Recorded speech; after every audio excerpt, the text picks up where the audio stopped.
국내 정치가 불확실성의 시대를 맞고 있습니다. 금융시장도 예측이 어렵습니다. 이렇게 혼란스러운 상황에서 가장 중요한 것은 역시 금융정책의 일관성입니다. 가뜩이나 시장이 불안한데 정책마저 이리저리 흔들린다면 그 시장이 과연 온전하게 진행될 수 있겠습니까? 그런 면에서 최근 국내 증시가 비교적 안정적인 모습을 보이고 있고 채권 금리 역시 안정적으로 유지되고 있는 점 높이 평가할 만합니다. 금융당국의 뛰어난 위기관리 능력에 박수를 보내고 싶습니다. 하지만 다른 국내 위기 지수는 여전히 높은 상태입니다.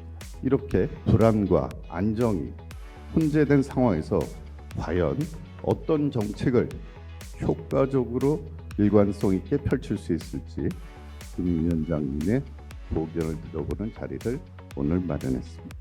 공감 언론 뉴시스도 여러분들과 함께 국민을 위한 경제 발전을 위해 위력이나마 최선의 노력을 다하겠다는 말씀을 올리겠습니다. 국내의 여건이 어렵습니다. 특히 우리나라 경제를 올해나 내년 아무도 밝다고 말하는 사람은 없습니다.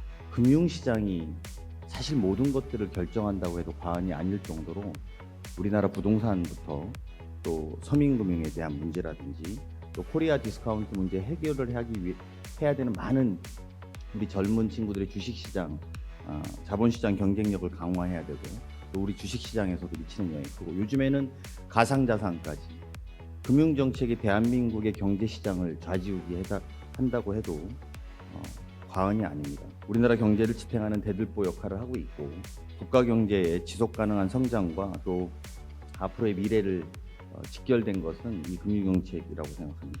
우리 대들보를 지키기 위해서 우리 과제가 많이 남아 있습니다.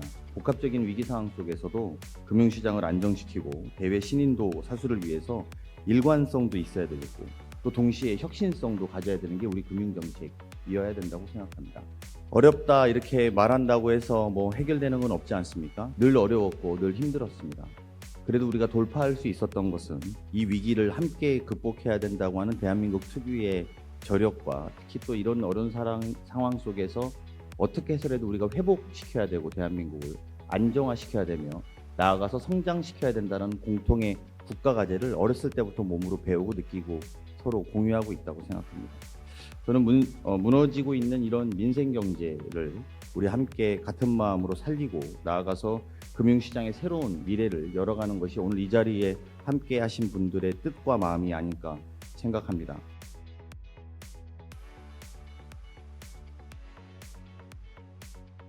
트럼프 행정부 2기가 출범한 지 얼마 되지 않았지만 벌써부터 관세 정책을 통해 세계 경제에 충격을 던지고 있고 미중 무역 갈등 그리고 러시아 우크라이나 전쟁의 장기화 등으로 인해서 지정학적 리스크는 아직 해소되지 않은 상태인 것 같습니다. 이렇듯 전 세계적으로 불확실성이 높아져 있는 가운데 디지털 전환의 가속화, 초고령 사회 전입, 그리고 기후 변화라는 거대한 도전 과제가 우리 앞에 놓여 있는 것 같습니다. 시대적 도전을 극복하고 그리고 대한민국 경제의 지속 가능한 성장을 이끌어 나가기 위해서는 현재의 시장을 안정을 최우선으로 하면서도 동시에 미래를 확실히 착실히 준비해야 한다고 생각합니다. 금융정책의 새로운 방향을 설정하고 과감한 혁신을 추진해 나가야 할 것입니다. 국민에게 희망이 될 수 있도록 그리고 든든한 버팀목이 될 수 있도록 금융의 역할과 책임은 확장되고 재정립될 필요가 있다고 생각합니다. AI가 대세가 되고 있고 어떤 산업이든 AI를 활용하지 않으면 안 되는 그런 시대가 되었습니다. 우리 금융기관들 역시 AI 서비스 개발을 서두르고 있는 것 같습니다. 저는 여기에서 더 나아가 금융 소비자들의 금융 이해를 돕고 금융 역할을 적극적으로 키워나가기 위해서는 금융 소비자를 위한 금융 소비자 중심의 AI 플랫폼 서비스가 있어야 한다고 생각합니다. 대다수의 국민들에게 금융은 아직도 어렵기만 합니다. 그동안 우리 경제가 눈부시게 성장해 왔지만 여전히 국민들의 금융정책 이해력 격차가 크고 정책 이해도가 부족하다는 비판이 있습니다. 앞으로도 대한민국 금융이 더욱 발전하려면 금융기관이 성장하는 것도 중요하지만 국민들의 금융 이해도나 금융 역량을 제고하여 국민들이 더 이상 금융 문맹이 아닌 금융 활동의 적극적 주체가 될 수 있도록 해야 한다고 생각합니다. 이를 위해서는 AI 기술이 좋은 해법이 될 수 있을 것이라 생각합니다. 2025년 한 해 우리 금융시장이 더욱 안정적이고 혁신적으로 성장할 수 있도록 저 역시 힘을 보태도록 하겠습니다. 보시면 빨간색이 이제 GDP 대비 가계부채 비율입니다. 계속 오르다가 최근 3년 거의 처음으로 떨어지고 있습니다. 이거는 우리 그 거시 건전성 측면에서 굉장히 의미 있는 변화라고 생각을 합니다. 오르기만 하던 이 비율이 떨어지고 있고 이것을 80% 정도까지 낮추는 것이 저희들 목표입니다. 어렵습니다. 제가 와서 가계부채 늘어날 때 욕먹어가면서 대출 잡아야 된다고 하고 했는데 그래 봐야 떨어지는 게 굉장히 작은 폭입니다. 근데 이거는 관리를 해 나가야 되겠다 하는 생각을 가지고 있고 올해도 그런 측면에서 저희들 조치를 할 겁니다. 빌리는 사람한테 너는 LTV 70% 이상은 안 돼. 너는 DSR 40%까지는 안 돼. 이렇게 규제합니다. 이런 나라 없습니다. 우리가 부동산이 굉장히 과열될 때 이걸 잡기 위해서 금융규제가 들어오면서 차주별 규제가 들어왔습니다. 이게 차주별 규제가 들어오면 빌리는 입장에서는 권리입니다.